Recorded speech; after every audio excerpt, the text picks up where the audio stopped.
Hey guys, how's everyone? It is Monday. No, it's Tuesday. No, it's Wednesday. Okay, I'll get it right. I think I'm going through some allergies. Bit of a headache, bit of a congestion, bit of a congestion, some congestion. Um, but once I get outside and start moving, I'll be feeling better. Shoes. Fur. Those who joined me last night. Hey, Cat. Cat says, oh, yeah, a little bit of a headache. Uh, Lee says, hey, Yogi, how are you? I'm okay, Lee. Cat says, hi, honey. Hiya, sweetie. um, for those who joined last night, man, thank you. I really appreciate you being there for a very special and auspicious occasion that I, quite frankly, didn't really see coming. I mean, I knew I was going to enjoy it because I love talking to everyone that comes up. Um, I just didn't think it was going to be that striking and that deeply, but it was. Um, I don't often urge people to go back and watch stuff. People want to, they want to, that's cool.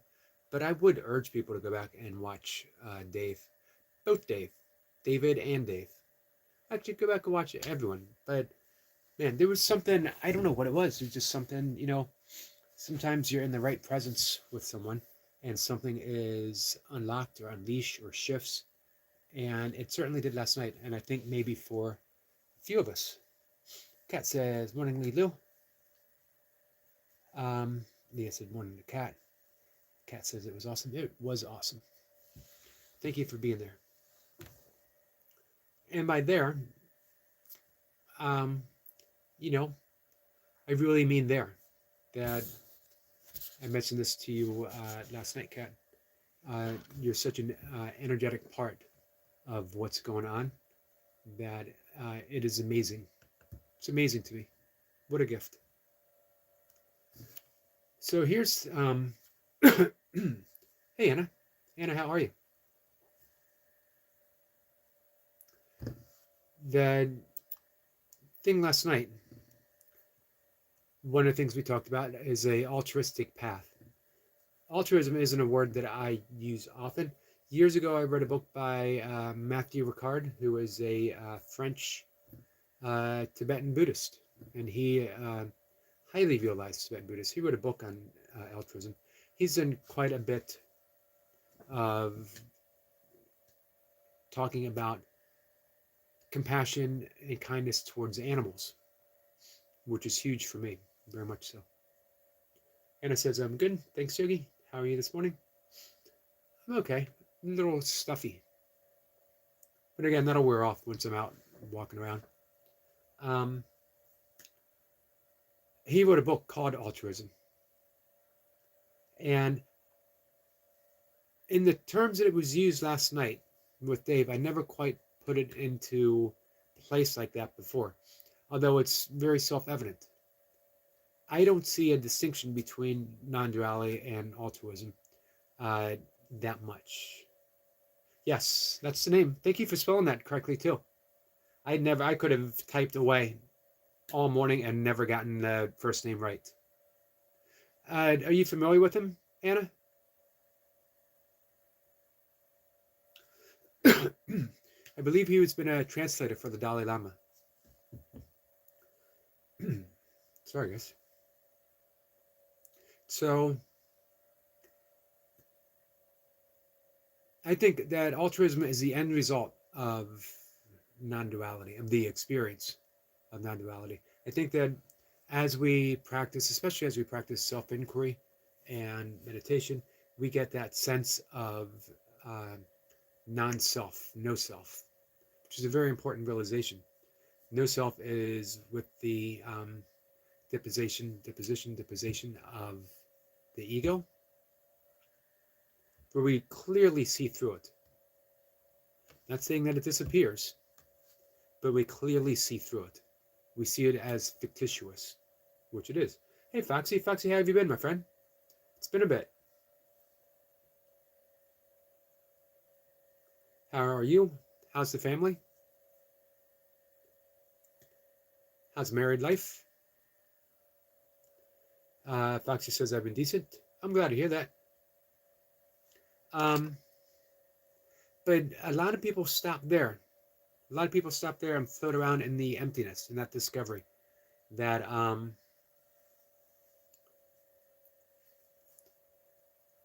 we are no thingness itself, which is a big, big realization. Hey, Todd. Hope you all have a good day today. I hope you have a good day too. Foxy says my family is doing good, I guess. I'm glad to hear that, Foxy. And it says I would one of his books a while ago, Yogi, and I heard interviews he did. Yes, I like him very much. I love his compassion and care for animals. Hey, Sissy. Sissy, I got your sweet supplies up and playing as we speak. Foxy says just back from vacation a few days ago. Well, good. Where'd you go?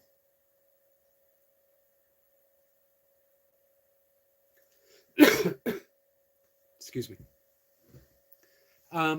So when we see through the ego, oh wow, you went to Uganda. That's a big trip. You don't want to get caught up in that no thingness.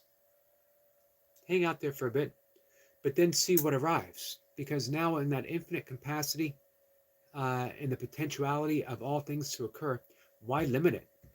And say that just one half of the Buddhist Heart Sutra, emptiness is form. Form is emptiness, right? So why just hang out in half of that? And this is what Dave was saying last night, that as we begin hanging out in that absolute no thingness, the Godhead, we see that all manifestations, even being illusory, are still our path of love. We love each and every one. We love the blossom of the spring flower as much as we love the leaves falling from the tree. There's a place for everything, and we don't bypass them. That it's those leaves falling, we can equate that with grief, right? We know that as a leaf falls, it's going to lead us to the barrenness of winter. That can be a pretty heavy load to carry, right? We could say I'm in the autumn of my life. And that has struck me since turning 60, that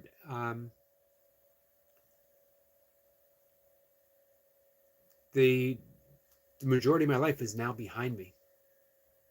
I don't want to bypass that, because now let me make these days that I do have precious. Yes, DM, I am Obi. I'm glad. I hope you appreciate my music. Sissy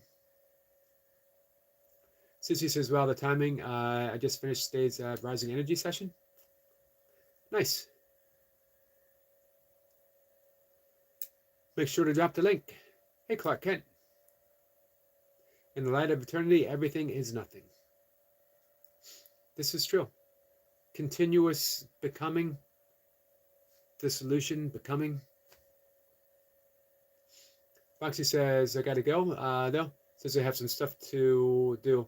See y'all another time. Thank you, Foxy.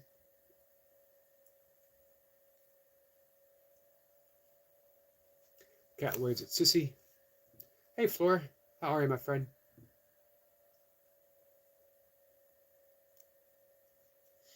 Everyone is saying hi.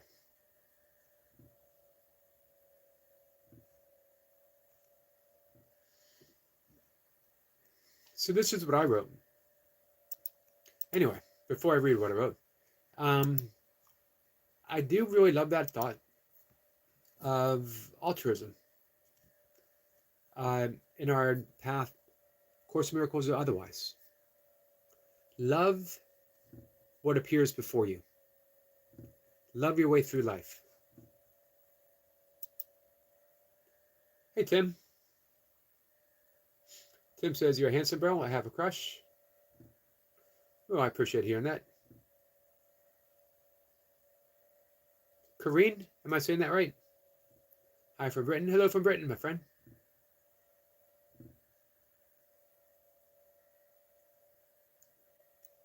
Sissy says, me too, accept all. Yes. And it's difficult for some people. I mean, it's not difficult for them to accept, but it's difficult for us to accept some people. That's our path. That's how we escape the grip of the ego. And again, I'm not saying that we fight the ego, get rid of the ego, go to battle with the ego. We want to escape the grip. We don't want to be caught up in the pure identification as ego, as a personality, as a thing. We want to be able to see through it. Everything gets so much easier and lighter when we see through it, because our reactions before that we would have judged and say, why am I such a horrible person for saying this, doing this, acting like this? Now we can say, you know what? I was simply caught up in my identification solely, only as an ego. And now I know that I am so much larger than that. I'm so much larger than that which appears. I am that which allows for things to appear, including a reaction that I might not be super happy about.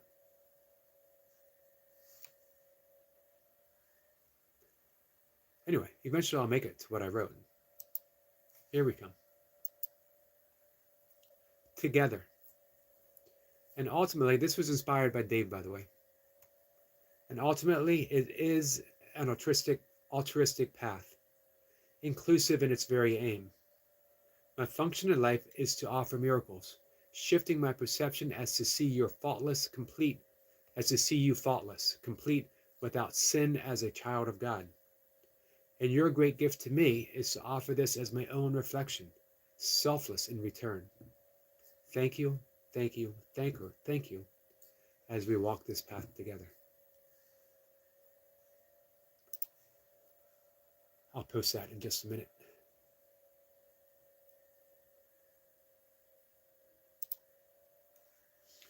Clark says ego stands for etch got out. Yep, I've heard edging got out, etching got out. It's a good acronym. Clark says when a person fully awakened spiritually, they will experience ego death, whether they like it or not. We talked quite a bit about that last night. I think we experienced maybe not ego death, but ego dying. Maybe someone does experience ego death.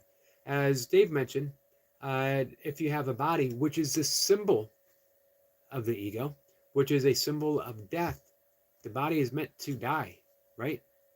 However, that which we are is immortal. So as we shift, as we ask for those miracles, we are shifting from a mortal viewpoint to the immortal actuality.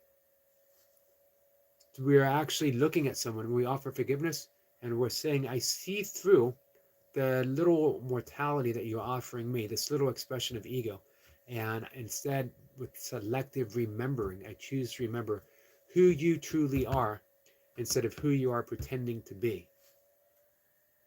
And truly, truly, they are pretending to be an ego. They're pretending to be mean, nasty, selfish. They're pretending to be greedy. They're pretending to be jealous. They're pretending to be all these things that are triggering us. They're pretending. They are such good actors. They are method actors. They're so deep in their role, they don't even know they're acting. Our job, as we begin to awaken, just a little bit, is to say, guess what? I'm a pretty good method actor too. And I appreciate that you have reflected my own acting talents back to me. Now I remember. I've only been pretending to be jealous. I've only been pretending to be mean and petty and nasty and prejudiced and all these other host of things at one time or another so many of us have pretended to be. And I can only recognize that because you reflected it back to me. Thank you for that. And now, let me offer you something back. Let me offer you the sheer joy of beingness so that you can see it and appreciate it in yourself. We're trading. Hey, Todd. Todd says, how do you just love everyone? I have been hit by a train at 22. My world has been full of pain ever since. I don't care about my soul family, but love them and care for them. Best to you all. You know what, Todd? I would say don't worry about loving everyone. Love your small family. And as your love for that small family just gets so deep, so all encompassing, you see that everyone, your family is not so small after all. We could say, you know what, the spiritual path can be the path of just loving one person when you recognize that one person is the essence of everyone. But I think when we set a goal, I'm going to love everyone, it becomes too big, too, and we get hung up on the failures. We get hung up on the, oh man, what a horrible student I was today. I was unable to love everyone. I barely loved myself. Love your family, and when that love gets so overwhelming, when it gets so overflowing, it just naturally spills out to everyone. That small family that you have, and Todd, I'm sorry about your pain, my friend.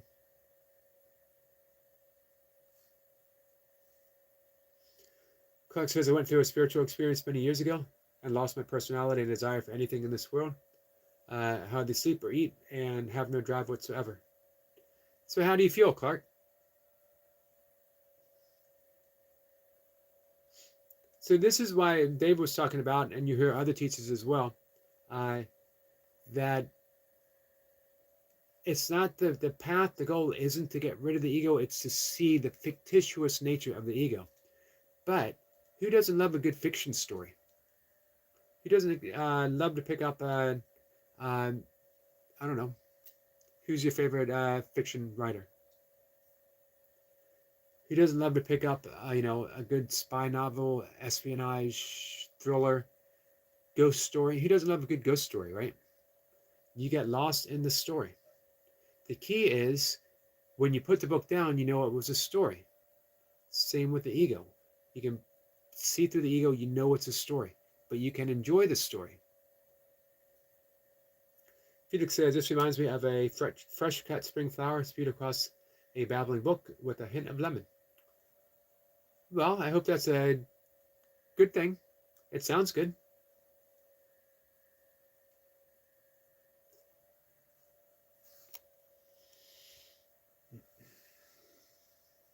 Todd says, hey, thanks, man. That was very helpful.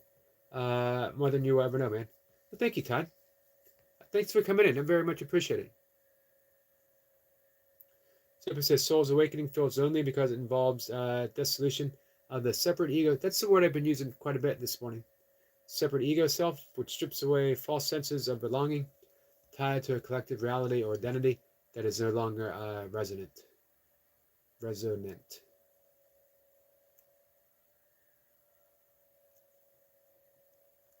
Beautifully said.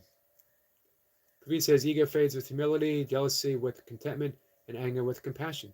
Stay aware, be grateful, and serve selflessly. This is the path to inner peace. Wow.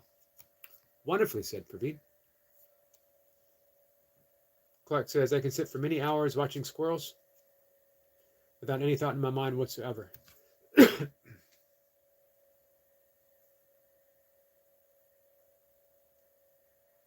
I feel nothing. Well, what in that nothingness, do you feel God? Do you feel the experience of God? Do you feel love, compassion, empathy?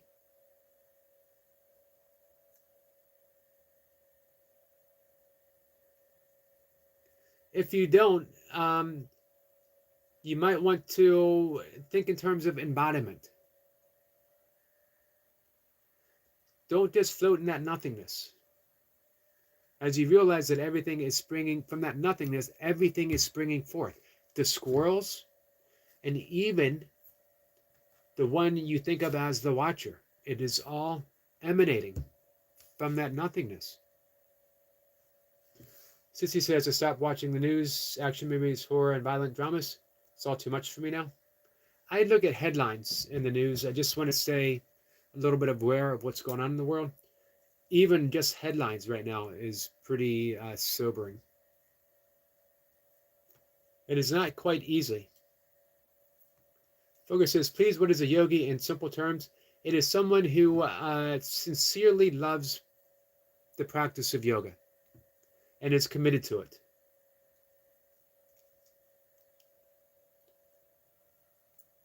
Hey, Bad. Hello, Master Roshi. How about just yogi?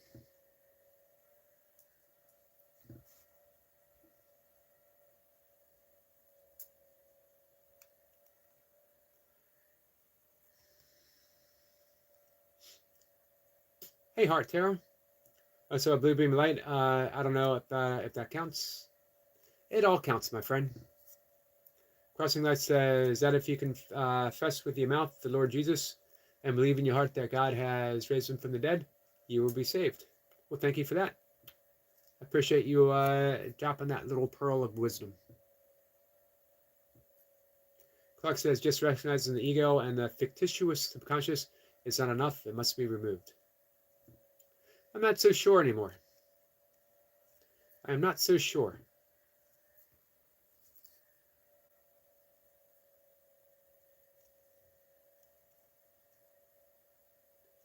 Lee says, Clark, that sounds great. I'd love to be able to just focus and be in tune without any thoughts.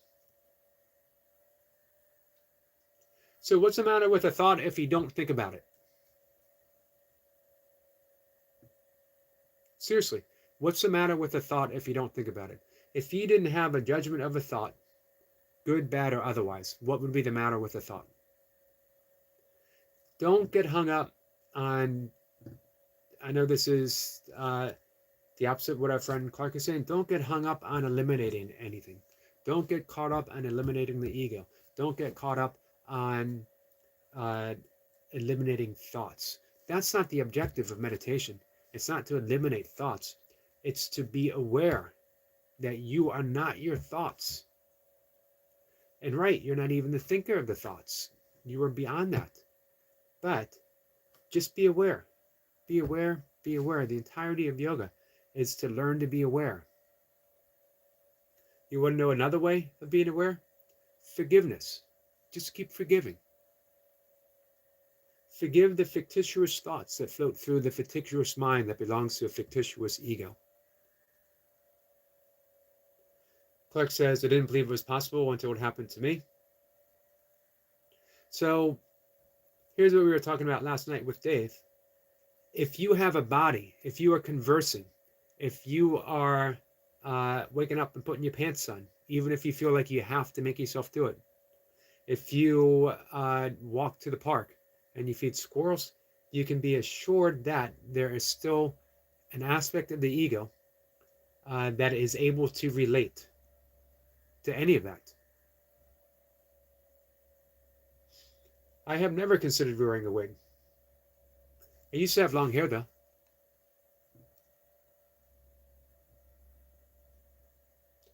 Belka says I'd sub a gazillion times. Well, I appreciate the one.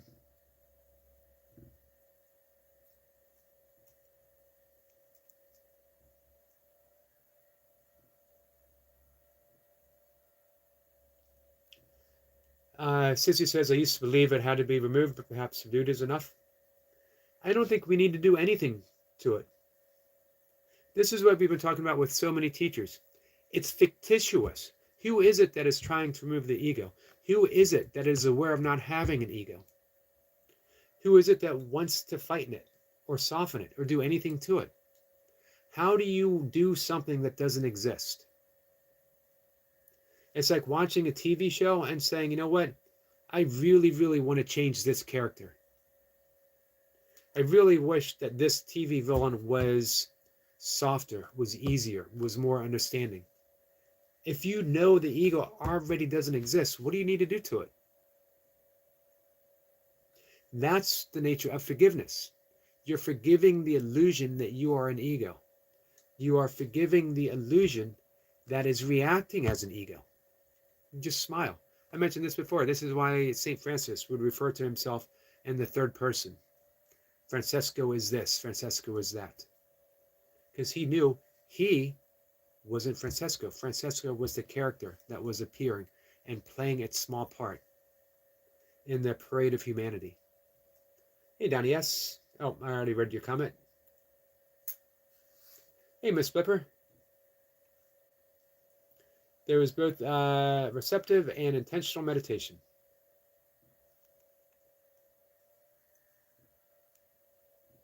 Clark says, I suppose thoughts can begin if you don't think about them, but I am speaking about a state of mind that there's no thoughts, even when you try to think. Who is it that would be trying to think? Who would it be that is actually trying to have a thought?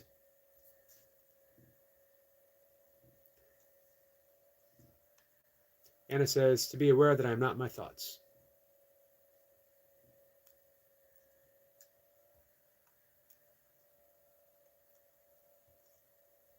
Clark says, I used to have long hair. Can someone please capture that and make it a shorter meme? You can. Every so often I post photos.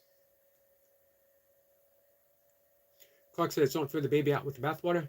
Just because we remove all human thoughts, the ego doesn't mean that there isn't still a true spiritual childlike self. Interesting to think about. Simple says we don't need our ego. Embarrassed to wake up the ego to recognize it. Thor says amen. Amen to you, my friend. Hey, Jamie. How you doing? Kat says, for me, it's seeing through. It's not subduing or softening so much. Agreed. And here's the thing. If it, you know what? If it does disappear, so be it. That's not the goal, though. The goal is to remove everything that keeps us from the awareness of love. That's it. You going live today, Jamie? Hey, S. Dot. Clark says, oops, I read that.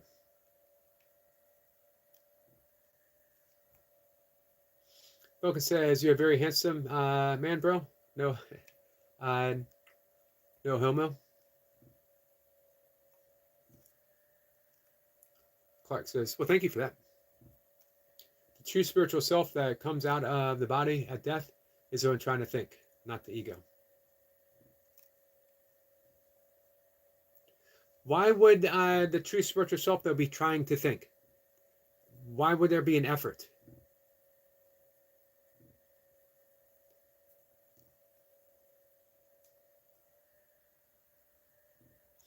Feed says, sir, earlier my way of thinking about life was completely different from yours. I used to be filled with anger, attitude, ego, and jealousy, but suddenly I've changed. The reason is my father. His thinking was the complete opposite of mine. He lived his entire life without attitude, jealousy, or anger. He only gave love to everyone. Your father sounds like an amazing, wonderful man. And I know the deep love of animals and dogs that he had. Now I want to live my life like my father. And because of this change, I feel more deeply connected to all of your thoughts and words than ever before. Praveen, you're such a valuable part of our community. Clark says, I've heard teachers like Mujay who try to define every spiritual state of mind by using the ego as a frame of reference, and it's possible to be egoless. Yep, familiar with Mujay. Clark, I'll be honest with you. I have just about zero interest, sometimes it's curiosity, in any of that whatsoever.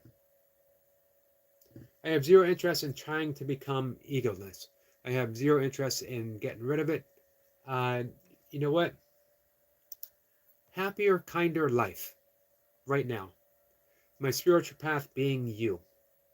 Can you come in here and can I be loving? Can you come in here? Can I be kind? Can you come in here and can I examine my own reactions and forgive them as they occur? That's it. If there's more, it'll come. Right? But yeah, any I've had my own non-dual experience practicing Douglas Harding's The Headless Way. I absolutely love it. What I loved most about it was he points, you see that inherent emptiness of who you truly are, and at the same time realize that you are the capacity for all things to be. And then he says, okay, Now live your life like that. Don't make it a thing. And that's what I love about the Course in Miracles. Don't make it a thing. Don't make everything a battle, a fight, that I'm on this great spiritual search for the ultimate truth. Every time you think you have the ultimate truth, the carpet's going to pull it out from beneath you, and you're going to flounder. Flounder. Right? Did I get that right? Again and again and again and again. That's enough for me.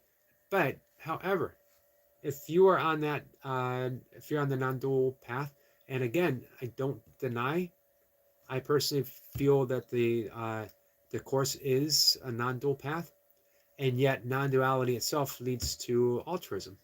So it's not that I even see both sides of the coin. I see there is no coin. So that's fine. It's all cool. What kind of life would we all lead if we focus on the annihilation of the ego? I think we see it quite a bit. That so much on the spiritual path right now is on that focus. We have to remove it. And when we remove it, but what we see is bypassing.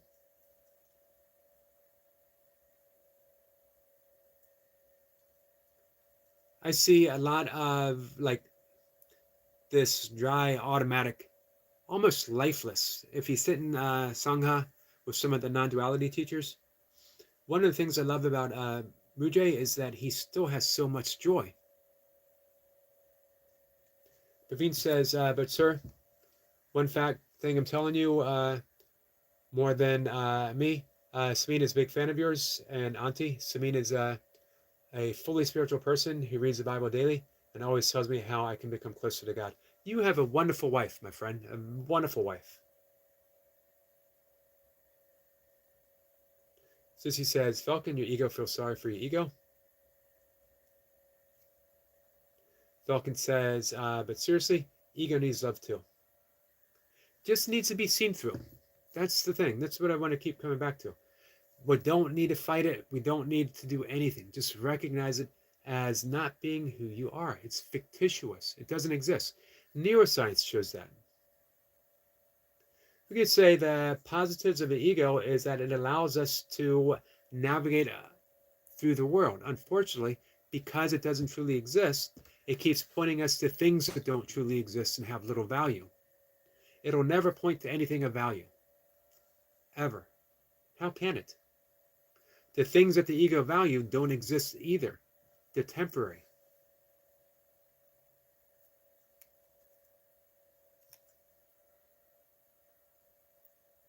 And I don't even think that it's about survival in this world. Let's take our friend Clark as an example, if he doesn't mind, that if he is living without ego, he's certainly surviving, right?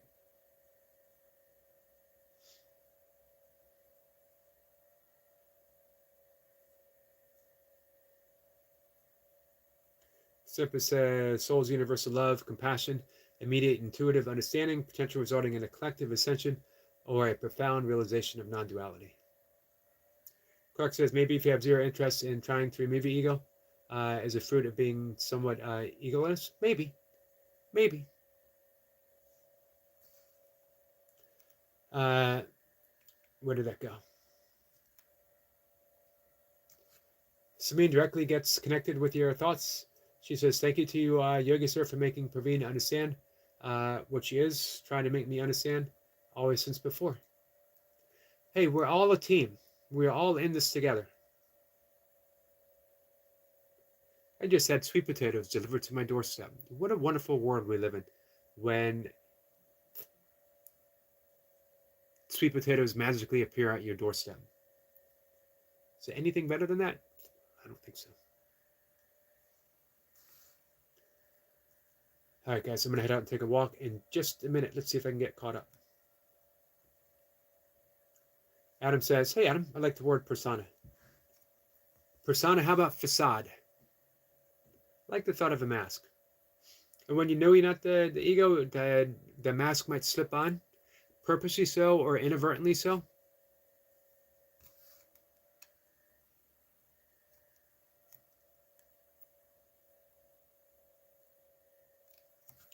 Sissy says, I used to think the ego would be removed. Now my perspective has changed. It's intangible. Yeah, and I believe Eckhart Tolle offers that as well. He doesn't want you to go to battle. To, the whole spiritual pursuit isn't to remove the ego, it's just to see through the ego. It's just to recognize what it is and then live your life from there. I don't think Eckhart Tolle would say that he is fully without ego, but he is responsive in the egoic patterns that emerge, and they emerge less and less and less instead of reactive to the egoic patterns.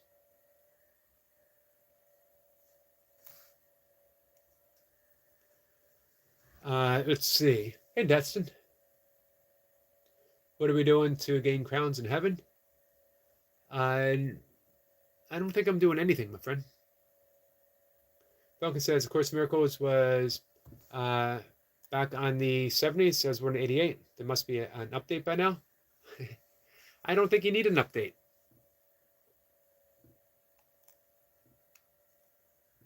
Clark says, if it's irrelevant whether you love the ego or hate the ego, makes no difference. When a person's fully spiritually awakened, it will reduce the ego to nothing.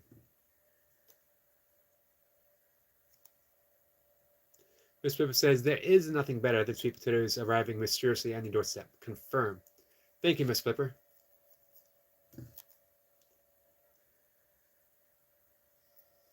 Adam says, I was listening in, drifting off to sleep, but the dang ego just had to say I prefer the word persona. Nothing personal, or is it?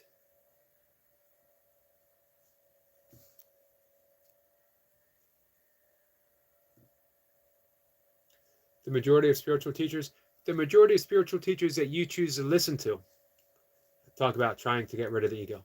But that doesn't negate the spiritual truth that ego death is a byproduct of the prime example of spiritual awakening. Sure. I have not heard of the Mark ritual. Maybe we could talk a little bit about that this evening. And it says, it is so difficult to live, Yogi. Why so, Anna? Let's answer that, and then I'll go out for a walk. Clark says, I don't listen to spiritual teachers. Well, that's good.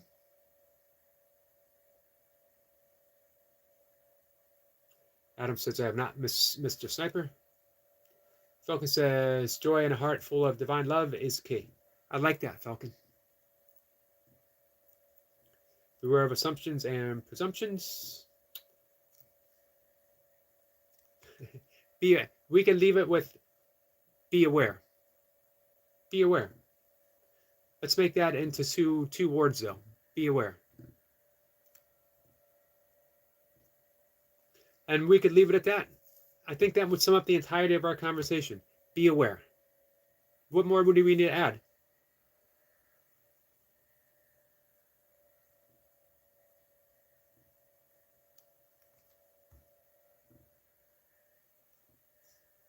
Simpa says the actor's mask is not a cover, but a lens to channel the archetypical spirit, shedding the self to become a vessel for the timeless narrative essence.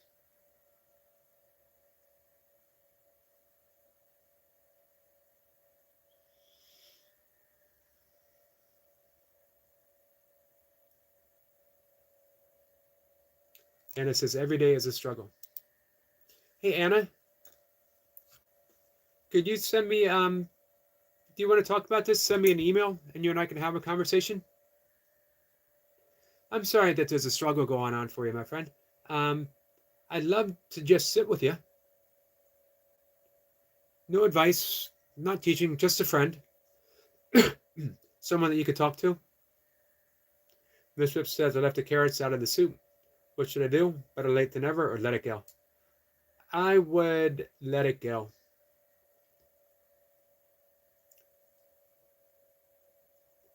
I would let it go because if you try to cook them, if you don't cook them, if you put them in now that's semi-cooked, would that throw off the balance of the soup itself? If you don't mind crunchy carrots. I like crunchy carrots. Given a choice between a crunch and a not crunch, I will take the crunch every time. Self equals ego. That is self. Jesus Christ. Bring in the carrots, but seduce them a bit first. Saute them a bit first. Hey, there you go. Good idea. Anna says, thank you so much, Yogi, and everyone. Thank you, Anna. Anna, if you have my email, or if you happen to be, I think I asked you before if you were on Facebook, and I think you said no.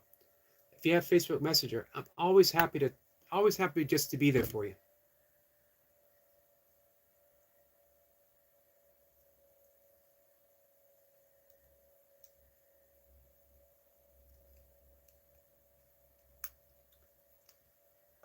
Adam says, my personal experiences, I tried on lots of masks, and I find it easier to be a nudist. I don't know if I could totally kill the ego, but I can definitely run around naked. There you go. I like that. Miss Pippa says, problem is I'm tired of chopping already. Wash the saute pan. Let it go. There'll be carrots next time. Sissy says, Miss Flipper, we have a dilemma. Anna says, thank you so much, Yogi. You're welcome, Anna. We're going to head out, guys. Divine indifference. I am indifferent to divine indifference. As long as you're in a happy place, my friend, I'm happy for you. Sniper says, with you there, but not holding your hand as you're along on the sea's edge. Indeed, let it go. The best raw is a snack. There you go. Raw carrots. Better than raw sweet potatoes. I still love Uncle Grandpa and Blue's Clues, the original with Steve. I've never seen any of those. Too old. Sesame Street. Romper Room. Mr. Rogers. The best of the best, Mr. Rogers. All right. Buck says, bro is a gray Jedi. All right, guys. Sissy says, yuck, I do not care for raw sweet potatoes. Don't know if I've ever tried to eat raw sweet potatoes. I am indifferent to your indifference of divine indifference. I am indifferent to your indifference of my divine indifference. I think. All right. I'm on the lookout for him, Anna. Thank you so much. All right, guys. Thanks for hanging out with me.